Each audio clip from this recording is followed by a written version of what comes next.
ជំរាបសួរនិងសួស្តីប្រិយមិត្តទាំងអស់គ្នាថ្ងៃនេះ admin បានលើកយករឿង The Husband មកសម្រាប់ចែកជូនប្រិយមិត្តទាំងអស់គ្នាទស្សនាកម្សាន្តមុននឹងចូលទៅដល់សាច់រឿងសូមប្រិយមិត្តទាំងអស់គ្នាកុំភ្លេចជួយចុច like subscribe ចុចសញ្ញាកណ្ដឹងឲ្យ admin ម្នាក់មួយផងបើ admin សម្រាប់ទៅមានពាក្យពេចន៍ខុសឆ្គងសូមខន្តីអភ័យទោសឲ្យ admin ផងណាអញ្ចឹងកុំឲ្យខាតពេលយូរយើងចូលទៅដល់សាច់រឿងយើងទាំងអស់គ្នាតពីភាគមុនបន្ទាប់ពីបរិសុទ្ធដែលជិះម៉ូតូសួររកលុយរួចគេក៏បានយកប្រដាប់ឆក់ឲ្យតួប្រុសយើងស្លាប់តែម្ដងលុះពេលដែលតួប្រុសយើងដឹងខ្លួនពីការស្លាប់វិញគេក៏បានឃើញថាក្មេងៗសិស្សសាលាកំពុងតែឡោមព័ទ្ធគេហ្មងណាដល់តែអញ្ចឹងធ្វើឲ្យតួប្រុសយើងភ្ញាក់ផ្អើលមែនទែនព្រោះតួប្រុសគេស្មានតែក្មេងៗសិស្សសាលាទាំងអស់ហ្នឹងគឺជាអ្នកធ្វើបាបគេរួចតួប្រុសក៏បានដកកូនកំបិតដើម្បីគំរាមទៅកាន់ក្មេងៗសិស្សសាលាទាំងអស់ហ្នឹងតែម្ដងចំណែកក្មេងៗសិស្សសាលាវិញពួកគេមានអារម្មណ៍ភ័យខ្លាចខ្លាំងមែនទែនថែមទាំងគិតថាតួប្រុសពេលនេះកំពុងតែបាត់បង់សតិហ្មងណាមិនត្រឹមតែប៉ុណ្ណោះពួកគេថែមទាំងថតវីដេអូរបស់តួប្រុសយើងទុកធ្វើជាផតតាំងទៀតផងដោយសារតែពួកគេគិតថាតួប្រុសយើងកំពុងតែបាត់បង់សតិហើយពួកគេមិនមែនជាអ្នកធ្វើបាបតួប្រុសយើងនោះទេលុះពេលតួប្រុសតាំងសតិបានមកវិញហើយដឹងការពិតគេក៏សួរទៅកាន់ក្មេងៗសិស្សសាលាទាំងអស់ហ្នឹងថាតើពួកឯងមានឃើញបរិសុទ្ធពាក់មួកឃ្លោកហើយស្លៀកសម្លៀកបំពាក់ឈុតពណ៌ខ្មៅអត់ឬតួប្រុសសួរបែបហ្នឹងក្មេងៗសិស្សសាលាទាំង3នាក់ពួកគេក៏ប្រញាប់បដិសេធថាខ្ញុំមិនបានឃើញនោះទេនិយាយរួចពួកគេក៏នាំគ្នារត់គេចចេញពីតួប្រុសទាំងអារម្មណ៍ភ័យខ្លាចហ្មងណាបន្ទាប់មកតួប្រុសក៏បានបើកឡានស្វែងរកអ្នកដែលបានធ្វើបាបគេអំបញ្ញមិញហ្នឹងឯងលុះនៅពេលតួប្រុសបើកឡានមកដល់កន្លែងកាត់ហែនគេក៏បានដឹងថាលុយនៅក្នុងកាបូបដែលគេបានយកមកត្រូវបានគេដុតកំទេចចោលអស់លីងហ្មងមិនត្រឹមតែប៉ុណ្ណោះមនុស្សអាក្រក់ម្នាក់នោះបានតែមកស្ដីឲ្យតួប្រុសទាំងខឹងថាលោកគិតថាខ្ញុំគឺជាមនុស្សឈួតមែនទេ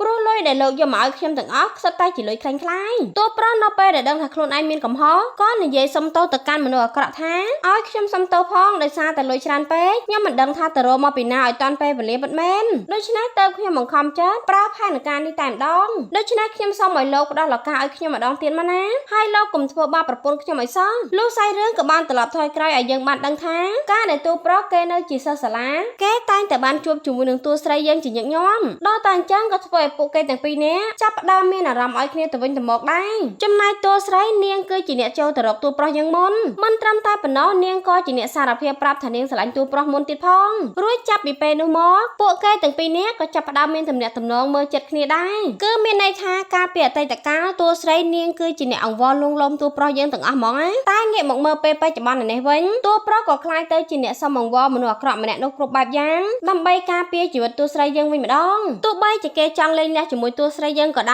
យប៉ុន្តែគេគ្មានបំណងចង់ឲ្យតួស្រីយើងមកស្លាប់ដោយសារគេបែបនេះនោះទេតួប្រុសក៏និយាយអង្វរទៅកាន់មនុស្សអាក្រក់ម្ដងទៀតថាខ្ញុំសន្យានឹងយកលុយឲ្យគ្រប់ចំនួនយកមកឲ្យលោកប៉ុន្តែខ្ញុំសុំពេលលោកបន្តិចសិនដោយសារតែពេលនេះខ្ញុំមិនអាចតាក់ទងទៅកាន់ប៉ាក្វែកនិងម៉ាក់ក្មេករបស់ខ្ញុំបាននោះទេមនុស្សអាក្រក់នោះក៏បានតបមកតួប្រុសយើងវិញថាលោកពិតជាមនុស្សមិនចេះខ្មាស់គេមែនព្រោះលោកតែងតែកុហកខ្ញុំហើយខុសសន្យាម្ដងជាពីរដងហើយតួប្រុសក៏និយាយបញ្ជាក់ថាប៉ុន្តែខ្ញុំសូមឱកាសលោកលើកនេះជាលើកចុងក្រោយឯណារីឯមនុស្សអាក្រក់ម្នាក់នោះគេក៏យល់ព្រមតាមសំណើរបស់តួប្រុសប៉ុន្តែគេក៏ប្រាប់តួប្រុសថាដោយសារតែលោកខុសសន្យាជាមួយខ្ញុំច្រើនដងពេកខ្ញុំសូមយកលុយបន្ថែមពីមុនតែ1000លានវ៉ុននោះទេតែពេលនេះខ្ញុំសូម2000លានវ៉ុននិយាយរួចគេក៏បិទទូរស័ព្ទភ្លាមតួប្រុសលើបែបហ្នឹងធ្វើឲ្យគេខឹងយ៉ាងខ្លាំងហ្មងណាប៉ុន្តែគេមិនអាចធ្វើអ្វីបានឡើយបន្ទាប់មកតួប្រុសក៏ប្រញាប់ទេទូរស័ព្ទទៅរកប៉ាក្មេករបស់គេភ្លាមងាកមកមើលតួស្រីយើងឯនេះវិញពេលនេះនាងក៏បានដឹងខ្លួនដែរគ្រាន់តែដឹងខ្លួនមកតួស្រីនាងក៏ព្យាយាមដើម្បីរកច្រកចេញពីកន្លែងហ្នឹងដោយសារតែនាងមិនដឹងថាកន្លែងហ្នឹងគឺជាកន្លែងណាឡើយតួប្រុសយើងឯនេះវិញគេបានមករកប៉ាក្មេកនិងម៉ាក់ក្មេករបស់គេហើយនិយាយរឿងគ្រប់យ៉ាងពាក់ព័ន្ធជាមួយនឹងតួស្រីប្រាប់ពួកគាត់ទាំងអស់មិនត្រឹមតែប៉ុណ្ណោះគេថែមទាំងយកคลิปវីដេអូដែលតួស្រីត្រូវគេធ្វើបាបយកមកឲ្យពួកគាត់មើលទៀតផងប៉ុន្តែតួប្រុសបានលុបคลิปវីដេអូរបស់គេចេញអស់ហើយហ្នឹងគេលុបទាំងคลิปសំឡេងដែលគេបានបញ្ជាឲ្យចាត់ការតួស្រីយើងទៀតផងអ្នកម៉ាក់តួស្រីវិញគ្រាន់តែឃើញคลิปវីដេអូដែលតួប្រុសបង្ហាញគាត់ខូចចិត្តបារម្ភពីតួស្រីយ៉ាងខ្លាំងហ្មងណាគាត់ថែមទាំងនិយាយថាមនុស្សអាក្រក់ម្នាក់ហ្នឹងគេពិតជាក្លាហានខ្លាំងណាស់ហ៊ានមកធ្វើបាបកូនស្រីដែលជាកែវភ្នែករបស់ខ្ញុំហ្មងណាប៉ាក្មេកតួប្រុសក៏សួរបន្ថែមទៀតថាតើក្រៅពីលុយ2000លានវ៉ុនហើយមនុស្សអាក្រក់នោះគេមានទាមទារអីទៀតអត់ហើយវាមានតែប៉ណ្ដឹងពិតមែនទេដែលគេបានផ្ញើមកឲ្យនោះហេតុអីបានជាមានហេតុការណ៍បែបនេះកើតឡើងចំពោះកូនស្រីរបស់ខ្ញុំអញ្ចឹងព្រោះកូនស្រីរបស់ខ្ញុំនាងមិនដែលទៅបង្កើតសត្រូវជាមួយអ្នកណានោះទេតួប្រុសក៏ឆ្លើយទាំងកុហកប្រាប់ប៉ាក្មេកនិងម៉ាក់ក្មេកគេថាគ្រប់យ៉ាងគឺមានតែប៉ុណ្្នឹងឯងដល់តែអញ្ចឹងអ្នកម៉ាក់តួស្រីក៏ប្រាប់តួប្រុសថាដូច្នេះពួកយើងត្រូវតែប្រញាប់តាក់ទងទៅខាងនោះភ្លាមទៅហើយពួកយើងប្រញាប់តាក់ទងទៅធនាគារភ្លាមទៅ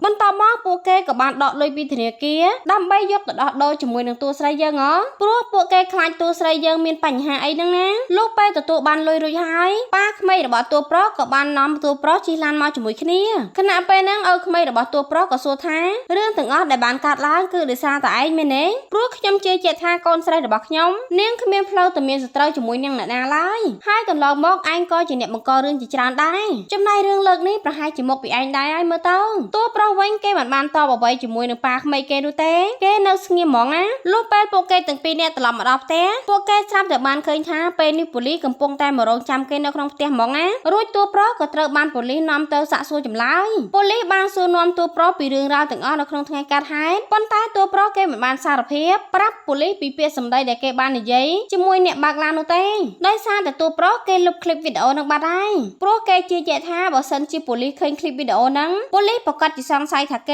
គឺជាអ្នកជួលឲ្យសម្រាប់ប្រពន្ធខ្លួនឯងហ្មងបន្ទាប់មកប៉ូលីសក៏បានប្រាប់តួប្រុសនិងប្រាប់ប៉ាម៉ាក់តួស្រីថាកុំតន់ធ្វើអីផ្ដេសផ្ដាសជាមួយអ្នកចាប់តួស្រីទៅនឹងឲ្យសោះណាបើមិនដូច្នេះទេអាចធ្វើឲ្យអ្នកចាប់ចម្រិតម្នាក់នោះគេខឹងហើយសម្រាប់តួស្រីចោលទៀតផងចំណែកតួប្រុសក៏បាននិយាយទៅកាន់ប៉ាម៉ាក់ក្មេងគេថាហេតុអីបានជាលោកប៉ាអ្នកម៉ាក់ប្តឹងប៉ូលីសអញ្ចឹងក្រែងខ្ញុំប្រាប់អ្នកទាំងពីរហើយមែនទេថាកុំប្តឹងប៉ូលីសអីបើមិនដូច្នេះប្រពន្ធរបស់ខ្ញុំអាចស្ថិតនៅក្នុងសភាពគ្រោះថ្នាក់ក៏ថាបានដែរប៉ុន្តែអ្នកម៉ាក់ក្មេងក៏បានតបទៅវិញថាម៉ាក់គិតថាហៅប៉ូលីសមកគឺវាល្អហើយដើម្បីការពារប្រពន្ធរបស់ឯងឲ្យមានសុវត្ថិភាពណាតួប្រុសក៏និយាយបញ្ជាក់ថាអ្នកចាប់ចម្រិតគេបានគំរាមខ្ញុំមិនឲ្យប្រាប់ប៉ូលីសនោះទេហើយនេះគឺជាឱកាសចុងក្រោយសម្រាប់ខ្ញុំទៀតផងតែដោយសារតែតួប្រុសមិនអាចធ្វើអ្វីបានគេក៏យល់ស្របធ្វើតាមគំនិតរបស់ប៉ាម៉ាក់ក្មេងគេតែម្ដងលោកប៉ាតួស្រីក៏និយាយប្រាប់តួប្រុសថាចាំដល់ពេលវេលាទុកឲ្យខ្ញុំជាអ្នកចាត់ការដោយខ្លួនឯងមិនចាំបាច់បារម្ភនោះទេងាកមកមើលតួស្រីយើងអានេះវិញនាងកំពុងតែព្យាយាមរកស្រកចេញបន្ទាប់មកនាងក៏បានដឹងថានៅបន្ទប់ក្ប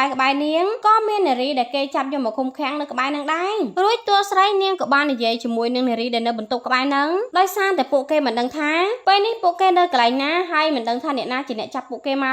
ប៉ុន្តែនារីដែលនៅបន្ទប់ក្បែរនឹងបែរជាតបមកកាន់តួស្រីវិញថាពេលវេលារបស់ខ្ញុំគឺចិត្តអស់ហើយដល់តែអញ្ចឹងធ្វើឲ្យតួស្រីស្ដាប់មិនដឹងរឿងហ្មងណាប៉ូលីសឯនេះវិញក៏បានមកនិយាយពីផែនការប្រាប់តួប្រុសថានៅពេលដែលអ្នកចាប់ចម្រិតនោះខលវីដេអូមករកលោកពួកខ្ញុំនឹងស្វែងរកទីតាំងតាមសម្លេងវីដេអូខលមកនឹងដើម្បីស្វែងរកចាប់ជនល្មើសឲ្យបានចំណែកប៉ាម៉ាក់របស់តួស្រីក៏នាំគ្នាលាក់ខ្លួននៅបន្ទប់ក្បែរនឹងដែរចំណែកតួប្រុសធ្វើជាអង្គុយនៅម្នាក់ឯងកម្រងការដើម្បីជួយតួស្រីក៏បានចាប់ផ្ដើមពេលហ្នឹងជនចាប់ចម្រិតតួស្រីក៏បានវីដេអូខលមករកតួប្រុសយើងពិតមែនរីឯក្រុមប៉ូលីសក៏ចាប់ផ្ដើមចាប់ទីតាំងតាមសម្លេងនឹងដែរអ្នកចាប់ចម្រិតម្នាក់នោះក៏និយាយជាមួយនឹងតួប្រុសថាខ្ញុំសុំមើលលុយដែលលោកកំពុងតែត្រៀមយកមកឲ្យខ្ញុំបន្តិចមើលប៉ុន្តែដោយសារតែអ្នកចាប់ចម្រិតម្នាក់នោះគេមិនទាន់ប្រកាសចាត់គេក៏បានឲ្យតួប្រុសដើរជុំវិញបន្ទប់នឹងមើលតែម្ដងព្រោះគេជឿជាក់ថាតួប្រុសមិនបាននៅតែម្នាក់ឯងមិនត្រឹមតែប៉ុណ្ណោះជនចាប់ចម្រិតក៏ប្រាប់តួប្រុសថាលោកបញ្ញាប់បាយកាមេរ៉ាទៅរកក្រុមប៉ូលីសដែលកំពុងតែលាក់ខ្លួននៅកន្លែងនឹងភ្លាមទៅតែតួប្រុសគេមិនទាន់បាយកាមេរ៉ាផងស្រាប់តែប៉ាម៉ាក់របស់តួស្រីបានបង្ហាញខ្លួននៅនឹងហ្មងណាគ្រាន់តែចេញមកដល់ភ្លាមលោកប៉ារបស់តួស្រីក៏យកទូរស័ព្ទពីតួប្រុសមកនិយាយខ្លួនឯងលោកប៉ាតួស្រីក៏និយាយជាមួយនឹងអ្នកចាប់ចម្រិតថាឯងចង់បានអីមកនិយាយជាមួយខ្ញុំមកល្អជាងឯងមិនចាំបាច់ទៅនិយាយជាមួយនឹងកូនប្រសាខ្ញុំទៀតនោះទេប៉ុន្តែអ្នកចាប់ចម្រិតម្នាក់នឹងមិនព្រមឡើយថែមទាំងឲ្យតួប្រុសមកនិយាយជាមួយគេទៀតផ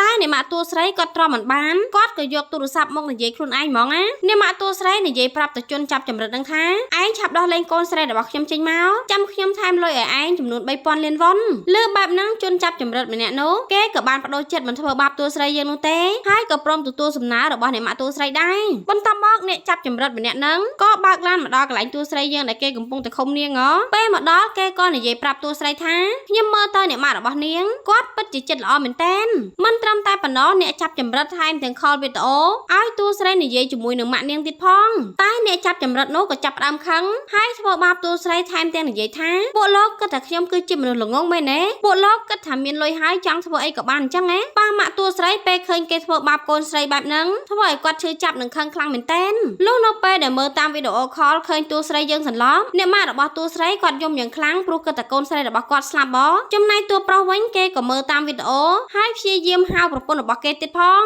បន្ទាប់មកតួប្រុសក៏បានដឹងថាតួស្រីមិនទាន់ស្លាប់នោះទេហើយគេក៏ប្រាប់ម៉ាក់ក្មេងរបស់គេដែររួចអ្នកចាប់ចម្រិតក៏មកនិយាយជាមួយនឹងតួប្រុសថាខ្ញុំគ្រាន់តែចង់បានលុយដែលខ្ញុំនិយាយជាមួយលោកតែប៉ុណ្ណោះចុះហេតុអីក៏លោកធ្វើឲ្យរឿងវាទៅជារញ៉េរញ៉ៃបែបហ្នឹងអញ្ចឹងទាំងដែលខ្ញុំគឺជាអ្នកទទួលបញ្ជាពីលោកសោះហ្នឹងណាចំណែកតួប្រុសគេមិន មិនអាចធ្វើអ្វីបានគេក៏ព្រមទទួលគ្រប់យ៉ាងហើយប្រាប់ថាកុំធ្វើអីប្រពន្ធខ្ញុំឲ្យសោះណាឲ្យខ្ញុំសុំទោសផងដែលខ្ញុំខុសសន្យាជាមួយលោកហើយថែមទាំងបានប្តឹងប៉ូលីសទៀតដល់តែអញ្ចឹងធ្វើឲ្យអ្នកចាប់ចម្រិតនោះខឹងយ៉ាងខ្លាំងព្រោះគេគិតថាតួប្រុសតែងតែក្បត់សន្យាជាមួយគេម្ដងហើយម្ដងទៀតអ្នកចាប់ចម្រិតក៏និយាយមកកាន់តួប្រុសបន្ថែមទៀតថាលោកត្រូវតែទទួលខុសត្រូវចំពោះរឿងគ្រប់យ៉ាងដែលបានកើតឡើងហើយខ្ញុំក៏មិនដោះលែងប្រពន្ធរបស់លោកដែរចំណែកក្រុមប៉ូលីសវិញនៅពេលបានស្ដាប់សម្លេងទាំងអស់ហ្នឹងហើយគេក៏ចេញមកសួរតួប្រុសថាតើលោកបាននិយាយអីជាមួយនឹងអ្នកចាប់ចម្រិតខ្លះមិនត្រឹមតែប៉ុណ្ណោះប៉ូលីសថែមទាំងយកឃ្លីបវីដេអូដែលតួប្រុសនិយាយជួលឲ្យគេទៅសម្លាប់ប្រពន្ធរបស់គេបង្ហាញឲ្យមើលទៀតផងហើយតួប្រុសក៏ត្រូវបានគេចាប់ខ្លួនដែរចំណែកប៉ាម៉ាក់របស់តួស្រី